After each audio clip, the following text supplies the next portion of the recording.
Assalamualaikum warahmatullahi wabarakatuh. Bertemu lagi di channel Aryadin. Kali ini saya akan membagikan cara pengisian DRH di SSCN CPNS 2019.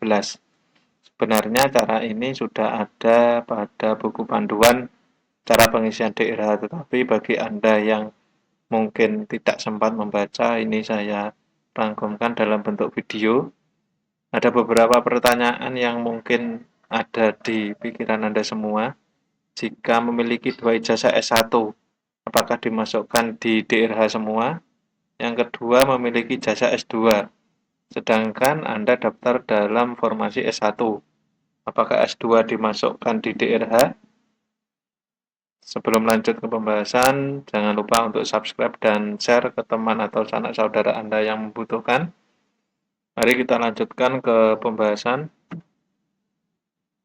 Peserta lulus seleksi dan melanjutkan ke pemberkasan. Jika peserta memilih ya, maka akan muncul tombol pengisian DRH. Nanti setelah membuka SSCN, akun Anda akan muncul seperti ini. Jika Anda klik tidak, berarti otomatis mengundurkan diri. Nanti ada langkah selanjutnya, tapi jika ya, nanti seperti ini. Langkah pertama adalah pengisian data perorangan yang berisikan biodata calon PNS. Kolom yang ditandai bintang merah adalah wajib diisi. Isikan biodata, alamat, dan keterangan lainnya. Jadi yang pertama, langkah pertamanya adalah pengisian data perorangan. Nanti silahkan lengkap di sini, ada alamat, provinsi, kabupaten, kota, kecamatan, kelurahan, jalan, alamat lengkap, kode pos, tinggi badannya berapa, berat badannya berapa, warna rambutnya ada pilihan ini, silahkan diisi. Hobinya apa, diberi keterangan. Jadi yang ada kotak warna merah ini wajib diisi. Kolom hobi dapat diisi lebih dari satu jenis seperti contoh di bawah ini. Ini nanti kolom hobi bisa ada banyak, membaca, olahraga, seni, IT, menulis, public speaking, perkebunan, kesehatan, dan lain-lain. Jadi nanti di sini keterangannya ini menulis karya, contohnya ini menulis IT, seni, hobinya. Keterangannya menulis karya ilmiah tentang IT sambil mendengar musik. Jadi ada keterangannya seperti itu. Langkah kedua adalah pengisian pendidikan. Pada kolom ini, peserta dapat mengisikan riwayat pendidikan dan riwayat kursus. Pendidikan yang digunakan saat melamar formasi jabatan telah otomatis muncul, tetapi dapat diubah untuk dilengkapi kolom-kolom yang masih kosong. Jadi, pendidikannya nanti ini untuk melamar formasi jabatan sudah otomatis muncul, tetapi bisa diubah untuk melengkapi kolom-kolom yang masih kosong. Ini tingkat pendidikan, ini contohnya S1 sarjana, jurusannya ini hanya mengetik beberapa karakter, jadi diawali dengan S-1, pendidikan bahasa Inggris gitu, nanti akan muncul nama sekolah atau perguruan tingginya diisi. Ini yang ada bintang ini berarti wajib untuk diisi. Tempatnya juga ada nomor ijazah, ini dilihat di ijazah. Tanggal ijazah biasanya ada di atas tanda tangan dari rektor atau ketua perguruan tinggi. Pejabat penandatangannya apa, gelar depannya, dan gelar belakang. Ini gelar depan dan belakang dari pejabat yang bertanda tangan, bukan gelar Anda. Jadi pejabatnya namanya siapa, dengan gelar depan apa, gelar belakangnya apa. Perlu diketahui, ini yang pertanyaan yang ada di thumbnail tadi, perlu diketahui bahwa peserta tidak dapat menambahkan pendidikan yang setingkat dengan pendidikan yang digunakan untuk melamar atau pendidikan yang setingkat lebih tinggi. Ini permisalannya, ini secara umum yang ada di buku panduan. Misal pendidikan yang digunakan untuk melamar adalah S1 Sistem Informasi. Lalu peserta ingin menambahkan pendidikannya S2-nya. Penambahan akan gagal karena S2 adalah setingkat lebih tinggi dari S1. Atau jika peserta memiliki 2 degree S1 lalu ingin menambahkan pendidikannya, misal S1 manajemen, akan gagal juga diinput karena tingkat pendidikannya setingkat dengan S1 sistem informasi yang digunakan untuk melamar. Jadi kalau untuk guru sekolah dasar itu rata-rata kan banyak yang transfer. Jadi awalnya Anda S1 Bahasa Inggris, S1 Matematika, atau S1 Bahasa Indonesia, kemudian transfer ke bidang ilmu di misalnya universitas terbuka. Jadi kan S1 Anda menjadi 2. Jadi itu yang harus dimasukkan adalah yang untuk daftar saat ini. Jadi PGSD-nya untuk ijazah sebelumnya walaupun setingkat S1 itu tidak bisa ditambahkan. Atau mungkin Anda sudah S2, tetapi Anda daftar di S1. Jadi S2-nya tidak bisa ditambahkan karena hanya maksimal itu adalah yang digunakan untuk mendaftar, atau mungkin juga bisa daftar di Kemenkumham atau Kejaksaan yang formasi SMA dan mempunyai S1. Jadi itu yang hanya bisa dimasukkan adalah yang ijazah SMA-nya. S1-nya tidak bisa dimasukkan. Jadi kuncinya ada di sini. Tidak dapat menambahkan pendidikan yang setingkat dengan pendidikan yang digunakan untuk melamar. Jadi Anda melamar sebagai apa, pendidikannya apa, yang setingkat dengan itu tidak bisa untuk ditambahkan, atau pendidikan yang setingkat lebih tinggi. Untuk penjaga tahanan kan rata-rata banyak yang sudah S1, jadi itu tidak bisa ditambahkan S1-nya, hanya SMA. Jadi saya ulangi lagi, kalau Anda S1 PGSD transfer, ini contohnya karena banyak subscribe saya banyak yang dari PGSD atau dari keguruan. Jadi permisalan jika Anda PGSD transfer, itu otomatis ijazah sebelum ijazah S1 sebelumnya itu tidak bisa ditambahkan. Jadi tidak usah panik jika tidak bisa menambahkan, gagal-gagal terus, karena memang di sistemnya sudah seperti itu. Atau yang sudah mempunyai S2 di manajemen atau pendidik atau manajemen atau S2-nya S2 PGSD seperti itu. Yang bisa dimasukkan hanya S1-nya. Karena itu pendidikan setingkat lebih tinggi. Jadi kuncinya dari pertanyaan yang ada di thumbnail tadi seperti itu. Tidak perlu menambahkan atau tidak bisa ditambahkan pendidikan yang setingkat atau setingkat lebih tinggi. Tambahkan pula riwayat pendidikan peserta sejak sekolah dasar, sekolah menengah, dan sekolah atas. Ini contohnya tingkat pendidikannya nanti dipilih dari SD dulu. Dari SD jurusannya apa, itu biasanya di ijazah ada. Kalau untuk SD kan tidak ada. Mungkin nanti bisa di strip saja. Nama sekolahnya apa, akreditasinya apa, jika tahu, tempatnya di mana, kabupatennya. Nomor ijazahnya itu juga ada di ijazah. Tanggal ijazahnya berapa, pejabat ini, pejabat yang menandatanganinya, kepala sekolahnya. Namanya siapa.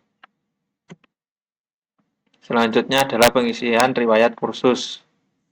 Ini jika Anda pernah kursus, ini tapi kelihatannya yang bisa dimasukkan adalah yang penyelenggaranya adalah pemerintah, karena ada ini. Jika kursus telah tersedia, jadi pesertanya hanya dapat mengisikan jenis kursus yang telah terdaftar kalau tersedia. Tapi kalau tidak, mungkin bisa. Tetapi saran saya, kalau kursus itu yang sesuai dengan jabatan yang Anda lamar. Kalau tidak diisi pun tidak apa-apa, seperti itu. Angka ketiga adalah pengisian pekerjaan. Di halaman ini peserta diwajibkan mengisi riwayat pekerjaan jika ada, penghargaan jika ada, dan prestasi jika ada juga. Tetapi kebanyakan untuk instansi daerah, kemarin saya baca di pengumumannya untuk riwayat pekerjaan tidak perlu diunggah. Karena nanti bisa memperlama proses penetapan NIP-nya. Nanti bisa diproses setelah PNS, setelah diangkat menjadi PNS, seperti yang saya jelaskan di video saya sebelumnya, apakah perlu. Tapi kebanyakan yang diakui itu adalah yang bekerja yang digaji oleh APBD atau APBN, contohnya honorer dari K2 itu biasanya diakui. Tetapi kalau digaji oleh yayasan atau swasta itu biasanya tidak diakui. Jadi ini kebanyakan untuk pengisian pengerjaan dikosongi karena kebanyakan di instansi daerah tidak perlu untuk mengupload riwayat pekerjaan. Tapi kalau untuk kementerian di BKN kemarin boleh untuk mengupload. Jadi sebelum ini diisi silahkan dicermati atau dibaca benar-benar pengumuman instansi yang Anda lamar. Langkah keempat adalah pengisian keluarga. Di halaman ini peserta diwajibkan mengisi seluruh anggota keluarganya, di antaranya pasangan, istri atau suami, anak, orang tua kandung, saudara kandung, dan mertua bapak dan ibu. Jadi ini bisa diisi NIK-nya, NIP jika PNS, terus nama, tempat tanggal lahir, pekerjaannya apa, institusinya apa. Kalau tidak punya NIP ya di strip berarti anak juga seperti itu. Orang tua kandung, ini bapak dan ibu, saudara kandungnya, bapak atau ibu mertua ini bagi yang sudah menikah. Bagi yang belum otomatis dikosongi.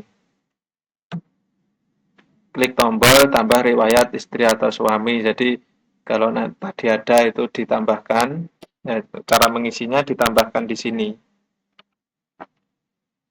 NIK-nya berapa, nomor kakak, NIP-nya jika PNS, itu nanti otomatis ini kelihatannya cari NIP ini kalau diketikkan nama nanti otomatis ada NIP-nya, tempat lahirnya di mana, pekerjaannya apa, status perkawinan, akte menikah.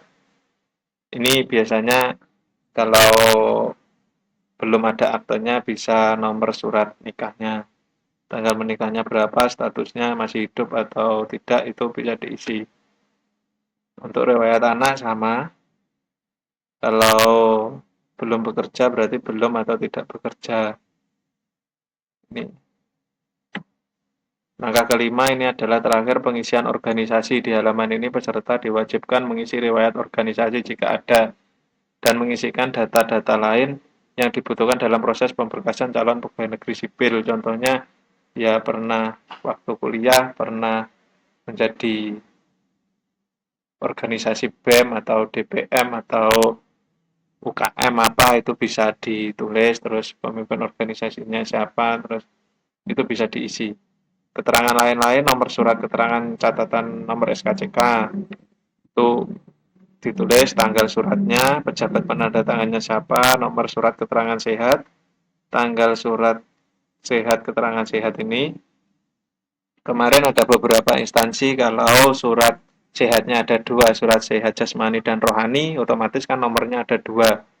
Kemarin saya baca di beberapa instansi yang diisikan adalah surat keterangan sehat jasmaninya, jadi yang rohaninya diabaikan.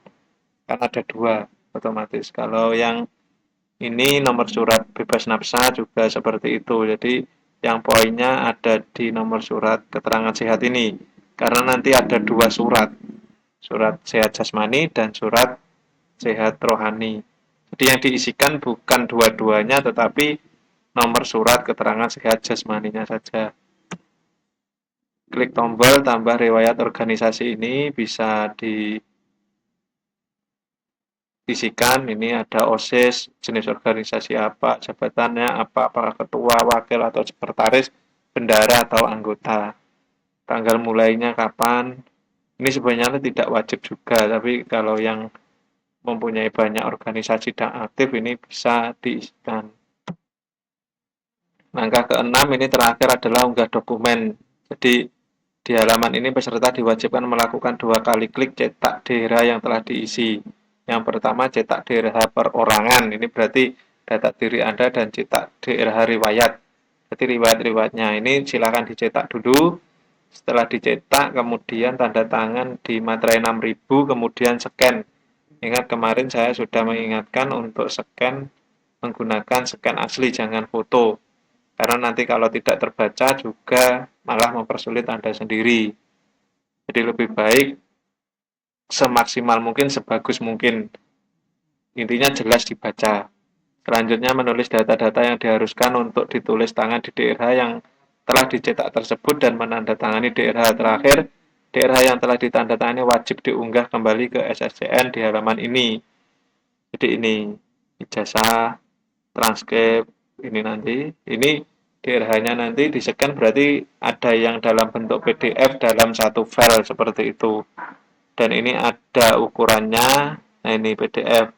Ini SKCK maksimal 500 kilobyte. Keterangan sehat jasmani dan rohani berarti dijadikan dalam satu file maksimal juga 500 KB. Selanjutnya surat keterangan bebas nafsa ini juga sama 500 KB. Pengalaman kerja 500 KB. Untuk daftar riwayat hidup juga sama 500 KB. Nanti otomatis kalau yang belum diunggah kan otomatis mungkin tidak bisa untuk mengakhiri. Nanti bisa ditanyakan bagaimana kalau pengalaman kerjanya tidak ada tetapi diwajibkan untuk mengunggah. Nanti bisa ditanyakan ke instansi yang dilamarnya. Cukup sekian penjelasan tentang pengisian DRH. Semoga bermanfaat, semoga membantu. Sebelum saya akhiri, jangan lupa untuk subscribe dan share ke teman atau saudara Anda yang membutuhkan. Selamat telah menjadi CPNS.